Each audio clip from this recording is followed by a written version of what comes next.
What was up with the PewDiePie versus T-Series feud? I think as a society, we're officially ready to talk about this man. I just know PewDiePie ruined the middle school experience for a whole community of people in 2019. Just like looking back, he created like a whole wave of like racism towards South Asian people within like the nerdy middle school boy like age group. He could have made the T-Series hate funny. Like he could have made it something that was like a little haha. But the problem was he made the issue like less about the fact that he was one guy rivaling a whole corporation and more about the fact that they were Indian and he wasn't. Like every single joke was just somehow racial. We know how middle school boys love to ride it. And they definitely did. It was just so weird.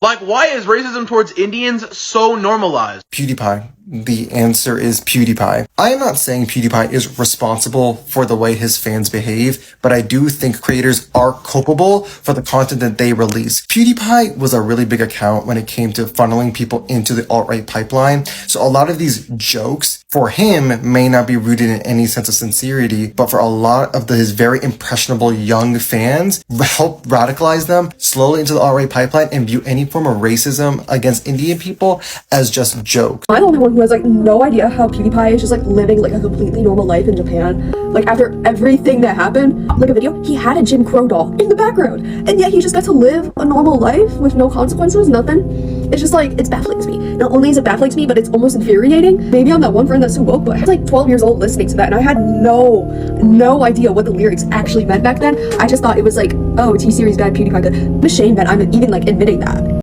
Now, I already know a lot of you guys watching this video have a lot to answer for when it comes to what you were watching on YouTube in 2018. And I'm sure your 2018 YouTube recommended page is not something that you want to look back on too much. But look, I'm not here to judge anyone because I used to listen to Dax when I was younger, yeah? So I really have no place to speak. And the fact that I just admitted that on the internet is wild, but we move. But all jokes aside, today we are going to be doing a deep dive into the PewDiePie versus T-Series feud, because I feel like this was a crazy time on the internet, and the fact that this was nearly 8 years ago actually blows my mind. Like, bro, we need to start living life because time really does fly. But more specifically, this was a crazy time for brown people and South Asians. And I think it's time that we acknowledge some of the generational impacts that this feud had on our people and how we were perceived online at one point. Because yeah, if you were in school during this period, then this would have been a very dark time for you. But before we dive in, make sure you guys run up the likes and drop a comment because it makes a massive difference as to how the video performs in the algo, and also hype up this video because that definitely helps too. Appreciate it. Okay, now one of the questions that I know I'm gonna get asked is, why are we talking about this nearly 8 years later? What am I doing? Is TBE getting to that unk stage where all he wants to do is reminisce on the good old days? And the answer to that last one is definitely a no. But in case you weren't aware, there's a whole genre on YouTube called deep dives, and these videos basically cover things that happened in the past on the internet. Think about the Team 10 diss tracks, think about the Sidemen diss tracks. Anything that's ever happened on the internet will get retold in a video essay years later. So I already knew that PewDiePie versus T-Series was gonna get covered at some point. I mean, it's literally inevitable.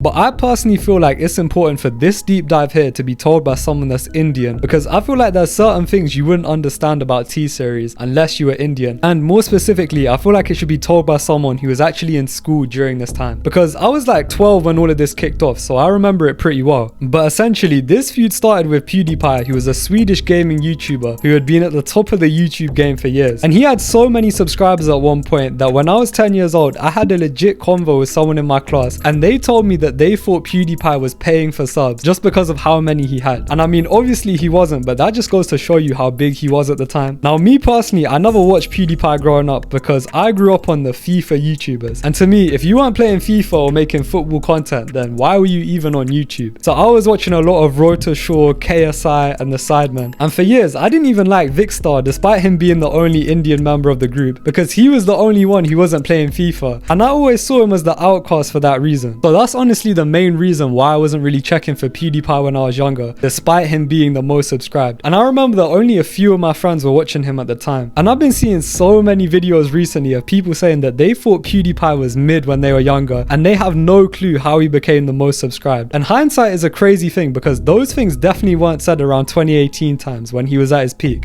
Now obviously you don't become the most subscribed YouTuber by being mid, and there must have been some appeal to his content, and that's why he had the number of subscribers that he did. And let me know in the comments if you were watching PewDiePie back in the day and what you thought of his old videos, because maybe I was missing out. Now we go on to T-Series, who at the time was slowly creeping up on PewDiePie in subscribers, and I'm sure a lot of people in 2018 had absolutely no clue what a T-Series was, and I'm pretty sure a lot of people still don't. But essentially T-Series is an Indian music label which posts music videos and movie trailers primarily from Bollywood movies. So think about any big platform that posts music like Lyrical Lemonade, Vivo, Worldstar, and then think about any big studio which posts movie trailers like Warner Bros, Sony, and then combine that into one and you have T-Series. But obviously the content on T-Series is primarily Indian. Now T-Series is an interesting one because obviously they're a massive corporation in India who have existed since the 1980s, and they're not your average content creator telling you to like and subscribe for the algo, drop a comment and all of that. And most of the things that they're posting are things which people have already seen. So for example, I was watching a Bollywood film the other day and I wanted to rewatch one of the main songs from that film, and lo and behold, the scene from that film was on T-Series YouTube channel. Now speaking from just a diaspora experience, T-Series was basically the hub for Desi music, especially when Spotify wasn't as popular at that time. And that's an important point, like the T-Series YouTube channel was pretty much used as Spotify for us. Like any cultural function you go to or wedding, one thing that was for certain was that there was going to be an uncle DJing, playing a YouTube playlist from T-Series with all of the songs just because he didn't know that Spotify existed. And that's all T-Series was. It was an outlet to watch music videos and trailers. But in 2018, T-Series were approaching a bit too close to the sun in subscribers, and PewDiePie didn't like that. So on August 29th, 2018, the subscriber battle between PewDiePie and T-Series began. But when this feud got brought into the mainstream, it was so weird to me, and it honestly felt like a simulation. Because like as an Indian, I grew up watching music videos from T-Series, and I went to a majority white school at the time, and obviously they had no clue about T-Series. So when this was a big thing online, people in my school went from the Vicstar123 is your dad jokes to now asking me about T-Series. What makes it even funnier was that my best friend at the time was Swedish, and obviously PewDiePie is a Swedish YouTuber. So it's no surprise that he was backing PewDiePie, and in our group everyone was asking me whose side I was on. Now to be honest, I'm pretty sure I wasn't strongly on anyone's side, because the main argument at the time was, well, you should back PewDiePie because he's a single content creator and a single guy up against a big corporation like T-Series, and it's YouTube, not corporation tube. The man versus corporation was a pretty convincing argument at the time, and even going into 2026 is still a pretty convincing argument. But the thing is, I already know that if I said in school that I support PewDiePie, then people would have said, what, you're not gonna back your own people? You're Indian, so you're supposed to support T-Series. So there really was no winning at that time.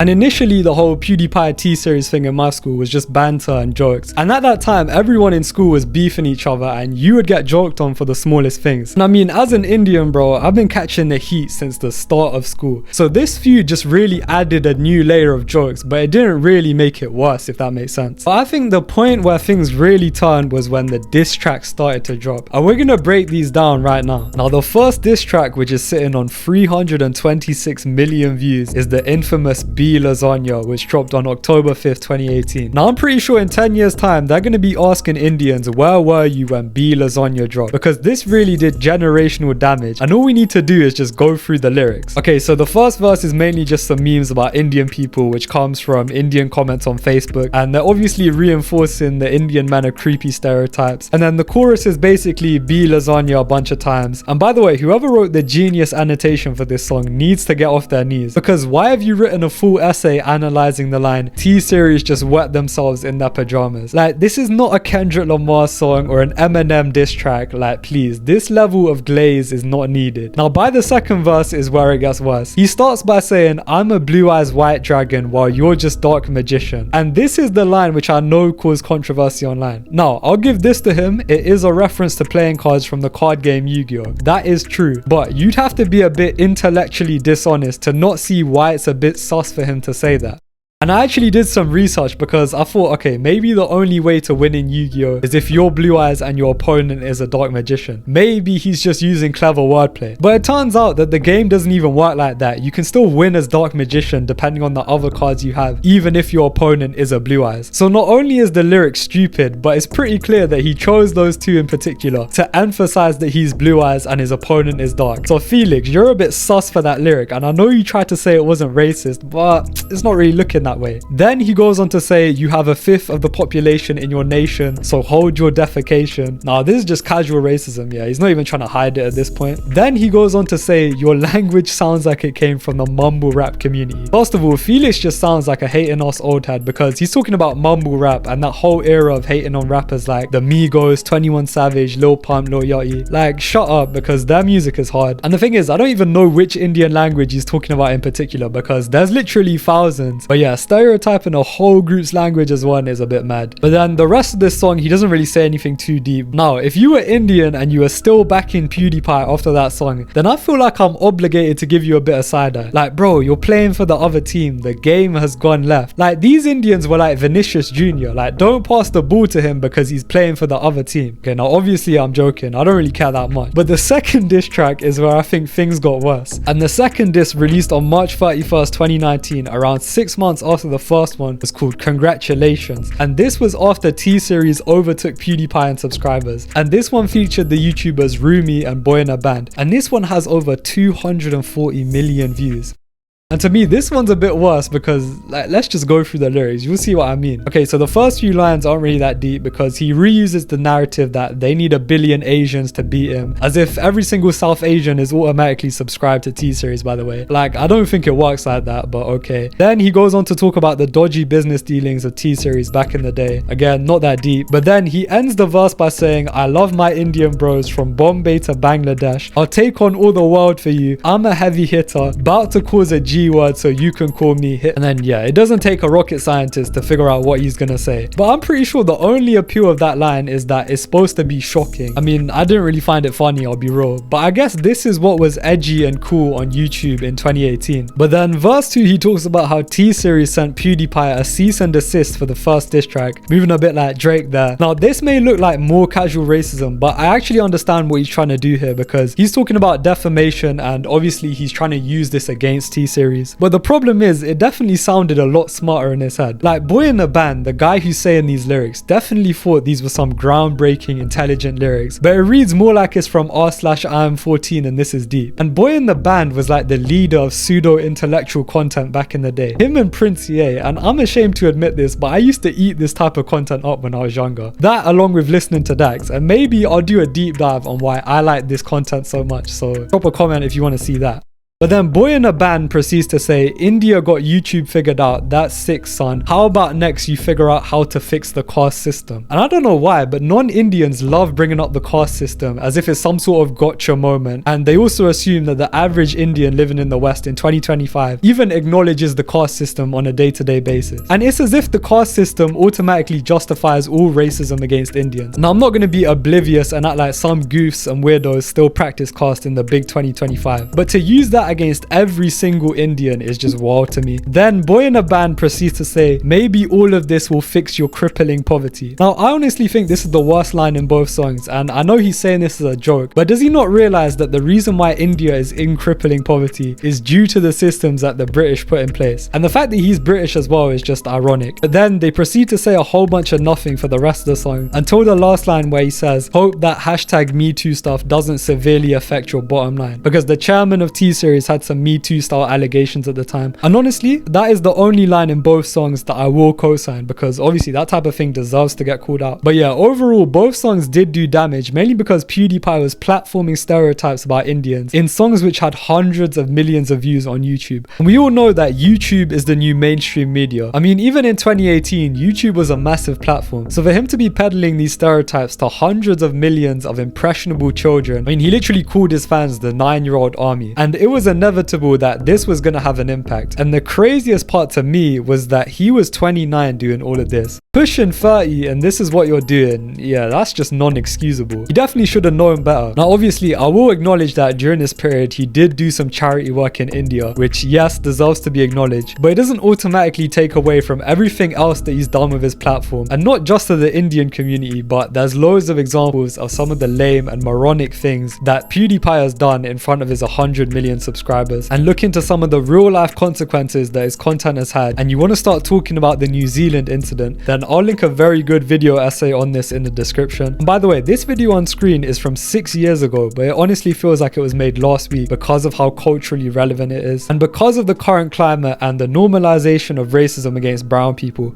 I feel like I said what I needed to say. And yeah, hopefully you guys saw the impacts of what content creators can do with their platform and how they can use it to normalize literal racism against a group of people. But yeah, hopefully you guys took something out of this one, and let me know in the comments any stories that you have during this time, because it really was a crazy time online and I'd be interested to hear what you guys think. Appreciate all the support recently, TB Winter.